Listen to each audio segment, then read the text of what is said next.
Ang Alitaptap at ang Langgam. Sinulat ni Esopo.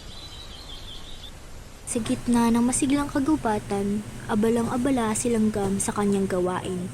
Nagtatrabaho para sa darating na tag-ulan. Hindi niya sinasayang ang bawat oras. Sa di kalayuan, masayang naglalaro si Alitaptap. Pinapakita ang kanyang liwanag.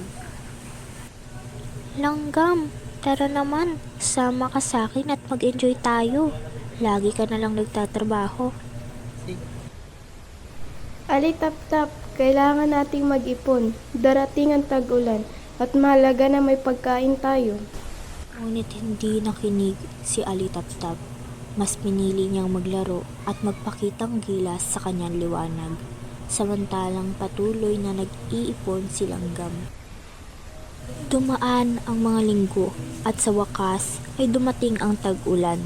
Si Langgam ay may sapat na pagkain, ngunit si Alitaptap ay walang kahit kaunting naipon at nagugutom. Dahil sa gutom, nagpasya si Alitaptap sa kanyang kaibigan na si Langgam upang humingi ng tulong. Langgam, tulungan mo ako, kaibigan. Gutom na gutom ako at wala akong makain. Alitaptap, sinabihan kita noon na mag-ipon ka rin. Ngunit dahil kaibigan kita, maaari kang makasama sa akin. Hahatiin natin ang pagkain ko. Natuwa si Alitaptap sa kabutihan ni Langgam at sumunod si Alitaptap sa loob.